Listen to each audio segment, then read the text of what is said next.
It is master versus apprentice on Sunday Night Football. Packers, Steelers, a crossover Thursday starts right now.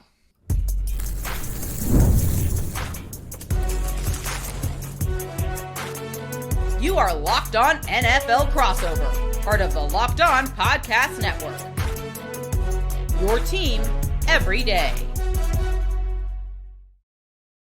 Hello and welcome to Crossover Thursday here on the Locked On Podcast Network. I'm Chris Carter of Locked On Steelers. He's Peter Bukowski of Locked On Packers. And it's Steelers-Packers on Sunday Night Football, a big-time matchup, of course. Legendary quarterback facing the team that he was legendary with. We'll get into all that in a bit. But first, remind you, this show is brought to you on Crossover Thursday, as always, by PrizePicks. Download the PrizePicks app today. Use code LOCKEDONNFL and you get $50 in lineups after you play your first $5 lineup. Peter, both sides seem to be playing down it's not a revenge game. There's no noise there. Nothing at all. No, we're past that. We're no, happy. Of course not. Why would anyone think there would be any issues? Why would Aaron Rodgers ever hold a grudge? That is just that would be never. So unlike him to do that, Chris. Exactly. It was funny because David Bakhtiari mentioned this, that it was going to happen, that Aaron Rodgers was going to say all the right things, and Matt LaFleur was going to say all the right things, and Jordan Love was going to say all the right things. But you would not be a human being if you didn't feel it a little, right? Like you would not be a red-blooded American man if you did not feel it just a little bit here, right? Because and you know, you could be anyone. If you're a competitor, you want this game a little bit more. They can say whatever they want. This game is going to mean a little bit more. I feel bad that they're going to put them in those horrible throwback uniforms for the Pittsburgh Steelers. They look so bad, Peter. Chris, why did they do that? Why did they? Aaron Rodgers, you get one shot at playing the Packers and you're going to play in the come on. This should have been the 2010 Super Bowl rematch in terms of uniforms. Like, what are we doing? This is nonsense. Stupid. The Steelers, whenever they want to go to these alternate jerseys, the problem is all the good jerseys for the Steelers are classic looking. So, like, if you're thinking selling jerseys, you got to go with the crazy bumblebee look or like this look that looks. They all look ridiculous. I have the same problem with the Packers, Chris, because I'm just like, the Packers jerseys are the throwbacks. It's fine. They're exactly. This is the jersey. This has been the jersey from time immemorial. Like, why are we doing this? And even more so in a situation like this. But you're so right. And even with Jordan Love, who Aaron Rodgers, by the way, treated with it is. I have been a critic for those Steelers fans listening that are not familiar with my work. For those of you not familiar with my game, I have been very critical of Aaron Rodgers over the years, and that's not going to be news to my listeners at all. But one thing that he did that I will say is more mature than I would say 98% of people would act is he resented the hell out of the Jordan Love pick, and he never ever took it out on Jordan Love. And that is an incredible testament to maybe a person's ability to compartmentalize. I don't know, but he always directed that anger at the Packers, not Jordan Love. Listen to anyone tell a story of the first couple years when Jordan Love was there. Rodgers was the guy to Love that Brett Favre never was to him, and he set out to be that. And that doesn't mean that the ending wasn't acrimonious. It was. That doesn't mean that Aaron Rodgers didn't want Mark Murphy and or Brian Gutekunst fired in 2021. He did. And so, like, let's be honest about it. Aaron Rodgers is the petty king. No one is pettier in the NFL than Aaron Rodgers. And the good news for the Steelers is their coach is kind of just as petty, like Mike Tomlin. I loved last week when he was like, I don't know what the hell. Like, what did he say? Andrew Barry must be smarter than me. Like, what a just deliciously petty comment. And so that's why this works. That's why they're a good match, I think, in a lot of ways, because they share that. Just like they are, you know, I can't say the word, but they are MFers in the best possible way as competitors. No, I agree. Listen, man, they take this. Listen, Mike Tomlin has a thing called a petty game ball that he hands out, and it's like when a player is playing a team that he has a reason to be a little petty at, and they have a big game against them. Oh my God, he'll give them a little petty game ball. Like Russell Wilson actually exposed that to us a bit last year, and we were like, what? And he was like, oh yeah, Mike has, like, you know, the whole petty game ball thing. He does that to guys, and Mike was like, you guys weren't supposed to know that. So Russell Wilson let us in on a little bit that last year, but listen. As a person who's already started to pick up on Aaron Rodgers' tendencies as the reporter in the room, Aaron Rodgers is really good at saying the right thing in the right moment to avoid the he's doing all like when he got to Pittsburgh, I was worried like, man, how many times am I gonna have to watch the Pat McAfee show to see what he says is crazy and talks about vaccines? Yeah, I live that life. But he's stayed away from that in Pittsburgh. And then that's been refreshing for me as a reporter. But like I've also started to pick up where he does play his game still. For example, the week leading up to the Jets, it's fine. The Jets are the Jets. I'm here to win football games. I'm here about to be about the Steelers. But when he beat the Jets, he was like, oh yeah, I let them know. Like that was a bit part. And after the game was over, he's like, yeah, let them know. But like he talked his talk a little bit after that game. And listen, that's fine. That's okay. But I also understand my job, one of my things about you, do not give people bulletin board material. You do not give the other side put something to slap on the board on Friday and be like, you see what he said about you this week? And that's what Aaron Rodgers is avoiding. And that's what Matt LaFleur is avoiding because both sides respect each other. And I think that's the cool thing about this is that Matt LaFleur, Mike Tomlin, head coach to head coach, a lot of respect. Aaron Rodgers to Jordan Love, quarterback to quarterback, a lot of respect. And these two sides, they say, hey, let's not give each other any. Let's not give the other side any ammunition. Let's focus on ourselves and get through this and come out with the dub. Then we can start talking. Remember the Seinfeld episode about the fully mutual breakup and how that does not exist. This was a fully mutual breakup. No, that's not to say. Well, there is no such thing as a fully mutual breakup, right? But when this happened, Aaron Rodgers wanted to go. The Packers were ready to move on. And so that doesn't mean there were no hard feelings, but both sides got what they wanted ultimately. So I thought Aaron Rodgers, his comments in the locker room yesterday were telling to me. He was asked about this, I believe, by Brooke Pryor from ESPN about, does the distance change the way that you feel about this? And he said the phrase, I was floored by this, Chris. He said, absence makes the heart grow fonder. Mm-hmm. And I thought like, maybe that was a little shade at the Jets, right? Like, because he was like, I'd like to go somewhere else where they're going to give me everything I want, which Green Bay was not going to do. The Jets did. And he found out that didn't make him happy. And the grass is not always greener. And it does seem like he has found a place that does make him happy, where the culture is the way that he wants. And that he seems to have bought in. Chris, he has bought in. We'll get to some of this in the matchups and stuff, but he has bought in a way to Arthur Smith's offense that I just never thought he would.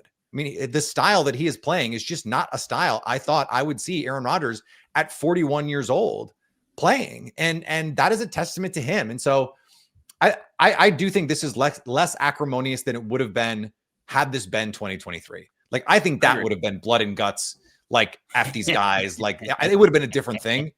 I think some distance has cooled heads. Brian Gutekunst is not playing. I do think there's probably some more acrimony there between Gutekunst and Rodgers.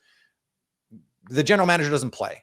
The players do. And Matt LaFleur pointed out this week, Chris, there aren't that many Packers that have even played with Aaron Rodgers on this team. Aaron Rodgers brought that out himself. He was like, I don't know that many people over there now. Right. It's like Rashawn Gary, Elton Jenkins, and then the 2022 draft class. And like, that's it. Because the 2021 draft class does not exist in Green Bay. And most of the 2020 draft class doesn't exist in Green Bay outside of Rashawn Gary and Darnell. That was the 19 class. But so even so, Jordan Love was in the 20 class, and the rest of that 20 class is out the door.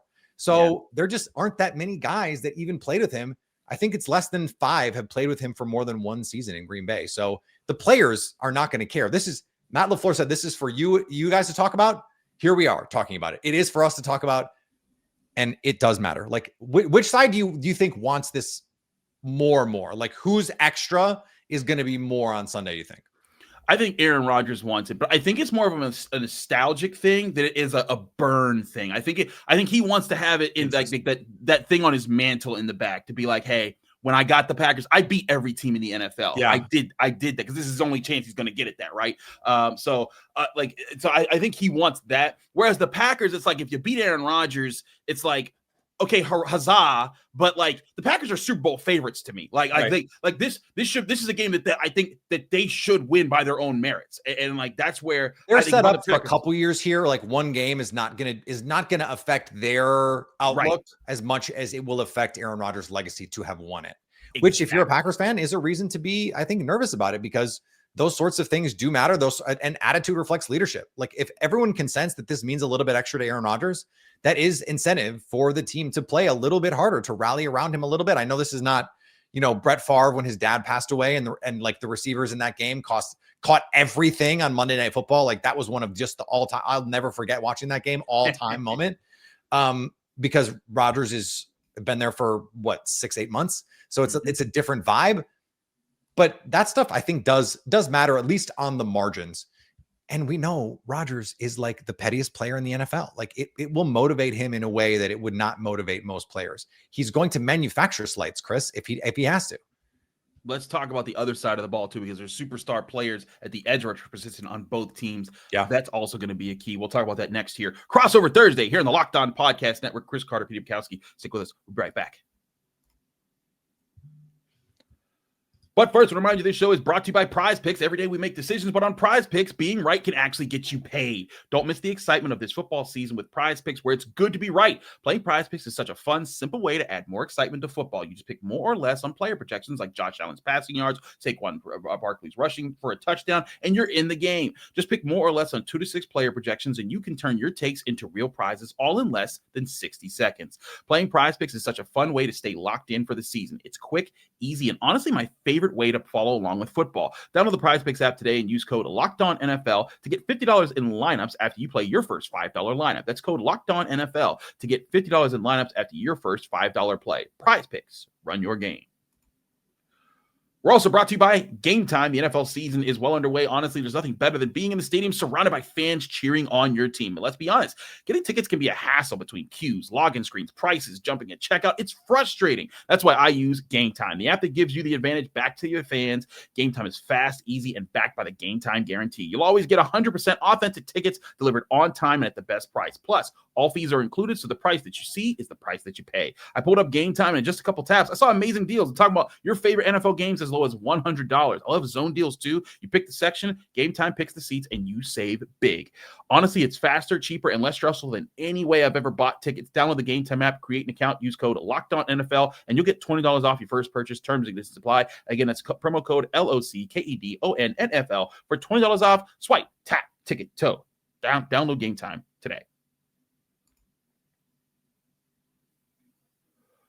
Keeping it rolling here on the Locked On Podcast Network. Crossover Thursday. Peter Bukowski, Chris Carter. I'm Chris Carter. He's Peter Bukowski. But let's talk about the defenses here. Peter, both teams feature a guy that is considered the best edge rusher in the NFL. And when asked about Micah Parsons, Aaron Rodgers compared him to TJ Watt, also compared him to Myles Garrett, who the Steelers just played a couple weeks ago with the Cleveland Browns, talking about how you have to have 4 hands on him at all times. And Peter, I went back and looked at the Cardinals game, what the Cardinals talking about. They said that they were okay leaving him in one-on-ones. And I don't know what in the world the Cardinals think, but you do not leave Micah Parsons one-on-one.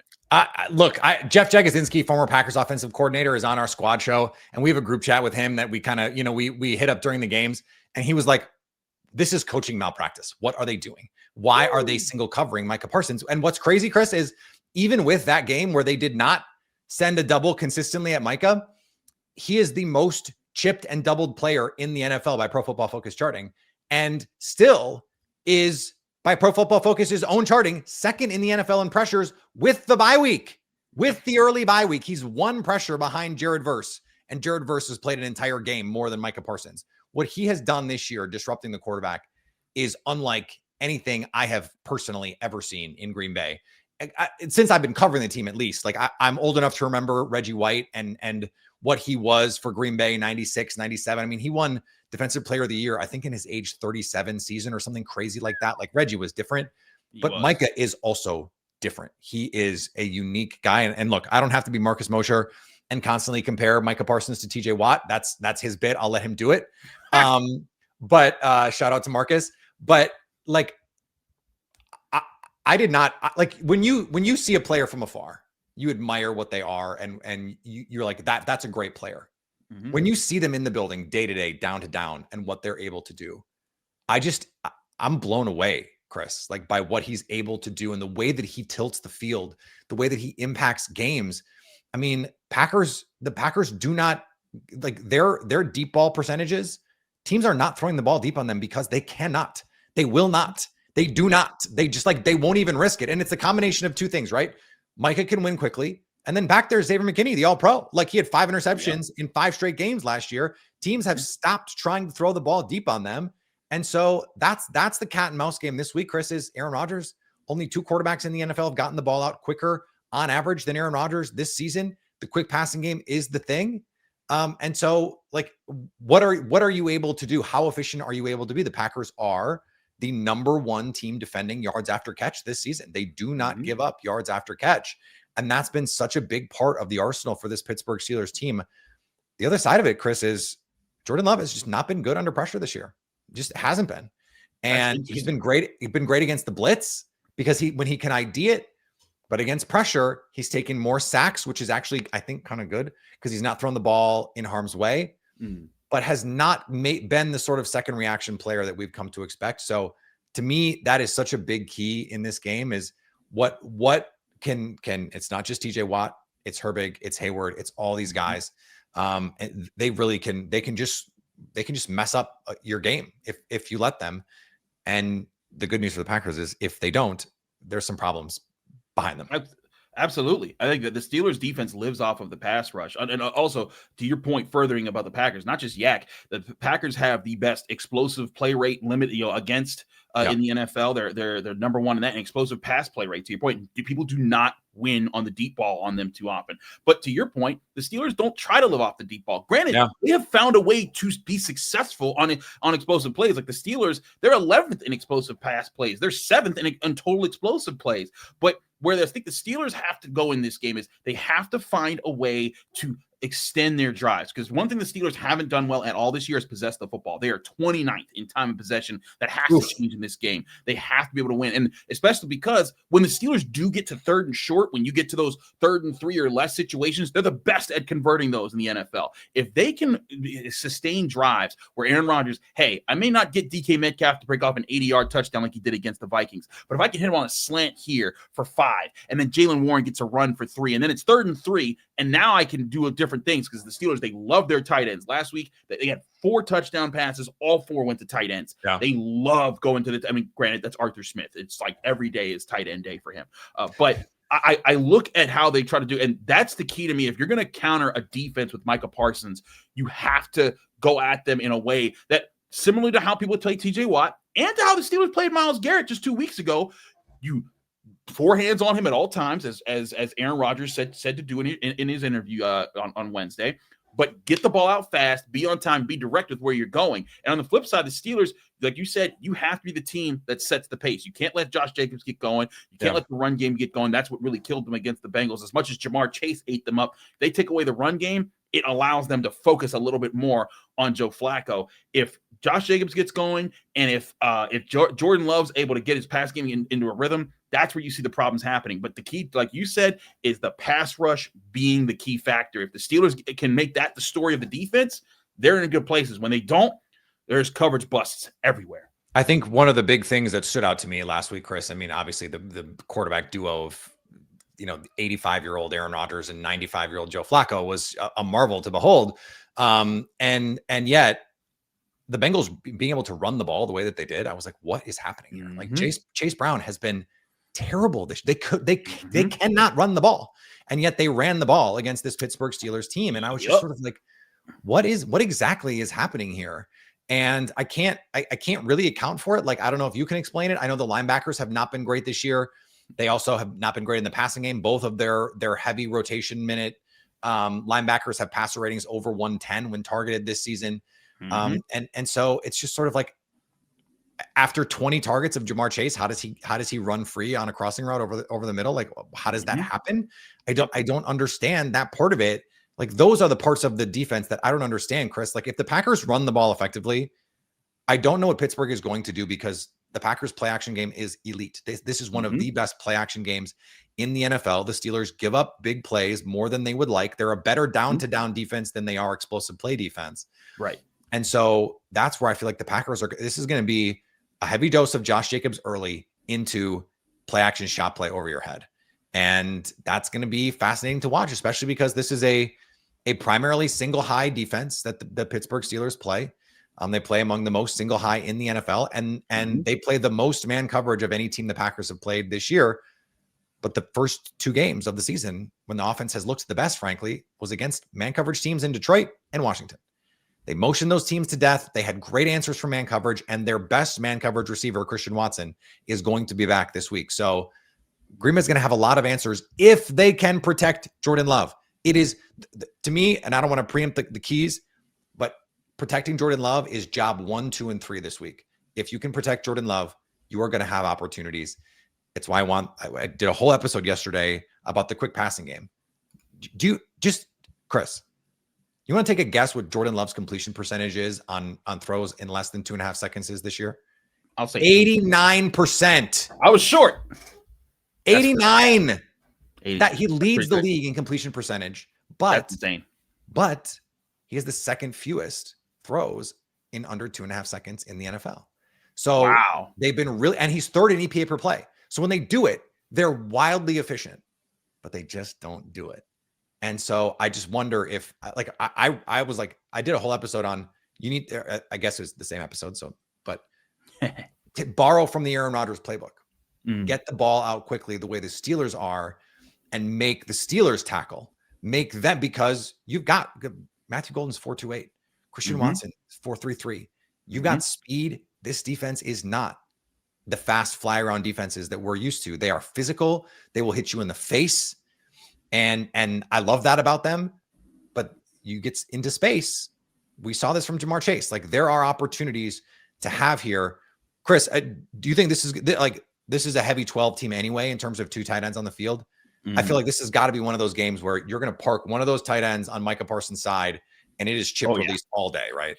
Get used to his name. His name is Darnell Washington. He's 6'7". He looks like he should be a tackle, but he plays tight end somehow, and he will be on Michael Parsons, I'd say about 75% of the time. If it's not him, it's Jonnu Smith or Pat Frymuth or Connor Hayward. But the Steelers love their tight ends, and partially also get used to this other name. It's not even fair to call him a tight end. He's a left tackle that catches the ball sometimes. Yes, and listen, he's gotten better at catching the football. He used to have one route. Two routes, flat and go. Now he can run a corner. Now he can run a slant. And that's what's making it a little more difficult to cover him, because now when you're sitting out there, you got to put your heaviest linebacker, get on that guy, or a defensive end. But when it's play action, like you saw against the Browns, like the first play in that game, they go play action, they go heavy formation. It's him. They got an extra offensive tackle on the field, and they call play action. No one goes with Darnell Washington in the pass because they're so worried about the run, and he gets an easy 30-yard gain. That's the thing that's going to be. So he's going to be the guy. Mike around, it's going to be tough to just match him. Like, he's not like Aiden Hutchinson, where he's just going to line, or Trey Hendrickson for that matter, who's just going to line up on one side. They'll line him up as a 3 technique. They'll line him up over the A gap. Like, they're going to put him everywhere. So it's going to test the rules. And Jeff Hafley loves a simulated pressure. He's going to test Aaron Rodgers. He's going to test the center, Zach Frazier. Can you get lined up? Can you get the protections right? We're going to see, like, Rodgers is going to get Micah Parsons on an offside. He's going to get a free play in this game. That has been a problem all year. Rodgers is the best I've ever seen at cadence. Jordan Love has picked right up. He's also very good at it, but it's been a problem for the Packers. And I would set the odds on FanDuel at like minus 280 that Rodgers is going to get Micah Parsons on a free play at some point in this game. Let's talk more about those advantages and disadvantages on both sides of the ball for each team. That's next here on Crossover Thursday here on the Locked On Podcast Network. But first, to remind you, this episode is brought to you by Mazda. Mazda craft cars for those who do more than simply move. Mazda delivers confidence with every ride, with more IIHS top safety pick awards than anyone else. You can feel Japanese craftsmanship in every detail, from the metallic accents to available Napa leather upholstery. With all-wheel drive standard in every crossover SUV, you can drive with confidence through almost any season. Like the players, they sweat through every detail, because when you make every move count, impossible becomes irrelevant. Mazda, move and be moved. Back here on Crossover Thursday here on the Locked On Podcast Network, Chris Carter, Peter Bukowski, Locked On Steelers, Locked On Packers. All right, Peter, we've been talking about matchups. We've been talking about things that each team wants to do in the other parts of this. I feel like one thing the Steelers must get going in this game offensively is they got to get Jaylen Warren in their run game going. Now, another guy that also will be a factor, and a person who Michael Parsons will see, is Spencer Anderson. He is the swing tackle of the offense. He plays a lot. He comes on a lot, especially since week 4. And the Steelers, since week 4, have the most explosive run plays in the NFL, particularly because they have figured out a formula of, hey, put Spencer Anderson, put Darnell Washington and Jonnu Smith, and let's get these guys out there and let's get them running. And then they pull guys from all over the formation. Every player on this offensive line pulls and hits in space, and they have found ways to just get the ball to Jaylen Warren. And once he gets going and he gets that second level, he is so dangerous at that. To me, that is a big key factor in this game, is getting the run game going. How have the Packers been against the run, especially runs that try to stretch you out in space? Yeah, so just by the traditional numbers, the raw yardage numbers, they have the best run defense in the NFL. Mm-hmm. So that is the starting point. And Devontae Wyatt practiced on Wednesday. He has been a huge part of this defense this season. They were the best defense in the NFL through 3.5 games, really. And then he went out against the Cowboys, and we saw what happened in the second half of that Cowboys game. The Packers right now, they're 10th in DVOA against the rush. So it's not, if you adjust for schedule, efficiency, all that stuff, still, this is a very good run defense, in part because they will bring extra bodies into the box. They're not afraid to play heavy personnel. They're not afraid to play base. We've seen them, something they did in the preseason, Chris, that I'm interested to see if they do in a game like this, especially with all the tight ends that Pittsburgh wants to put on. They were playing some like traditional 3-4 type of stuff where they're going to play 3 true off-ball linebackers, like a true 3-4 base, like 3 true defensive linemen plus 2 defensive ends type players, like whether they're hand in the dirt or not. And so I wonder if that's something we see more in this game, maybe something we'd see more if Lucas Van Ness was also healthy. But if they can get Wyatt back, I think putting more defensive linemen on the field is something we'll definitely see, because Wyatt has been so disruptive as a pass rusher. He was leading the NFL in interior pressures when he got hurt. And Carl Brooks, who replaced him, is top 20 in interior pressures this season, even with only being the starter for the last 2.5 games. So that's definitely something that exists here. The Packers have been one of the best teams in the NFL all year in rushing for and getting pressure. So I think if you're going to try and run to pass, it's going to be tough in this game. Like I really think that's going to be, it's going to stress both sides. This is strength on strength to me. And we haven't seen a team with the size and physicality of Pittsburgh play the Packers yet. Not really. I mean, I guess Detroit, but they're not like Detroit's not getting in 13 personnel to try and run downhill or then play action off of it. Now the Packers do that in practice. We do see the Packers do stuff like that, but like they don't employ Darnell Washington. They don't employ Pat Freiermuth. So it's a little bit of a different vibe here. And that's the tricky thing. Also, how are you going to convince Aaron Rodgers to not want to throw the ball 50 times in this game? Like it's going to be tough. And we know he's got, the freedom, right, to do technically whatever he wants, but he's been more restrained this year. We haven't seen him, like just play buddy ball or just like, I'm just going to chuck it deep every play. So this is, I'm fascinated to see what the approach from Arthur Smith is going to be in this game. And Arthur Smith, we haven't talked about the Arthur Smith revenge factor. Arthur Smith used to work for Matt LaFleur. Hey, and so there is a like, let me show you how good I'm doing. And Arthur Smith, 2023, they came back to beat the Packers. Thank you, Joe Barry, in Atlanta a couple years ago. And, I'm sure he felt good about that, but then guess what happened? He got fired in Atlanta. Yeah. So it would be great for him to be like, hey, let me show you, I'm still really good at this. Come watch this. So there's a lot of interesting storylines here. What about this for Pittsburgh? Like, in terms of those explosive plays, do you think the Packers are going to have to be able to run the ball effectively to get to them? Or do you think like straight drop first drive, they should be able to find some opportunities here?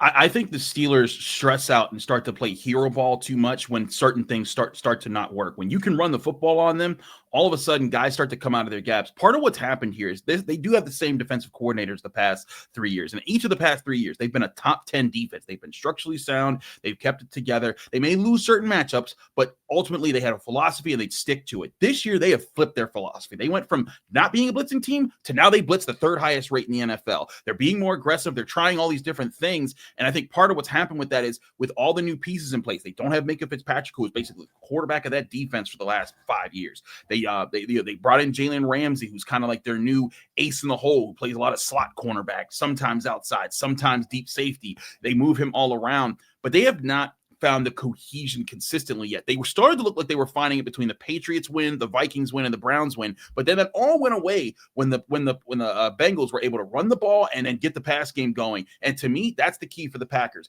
Get Josh Jacobs going, and then all of a sudden you'll start to see Patrick Queen squeeze up a little too far, and then I'll open up more slants over the middle for Jordan Love. That play action will become a lot more available. But to me, it's that balanced attack that really messes up the Steelers. But if they force you to be one-dimensional, that's when you start to see TJ Watt, Alex Highsmith, Nick Herbig, Cam Hayward.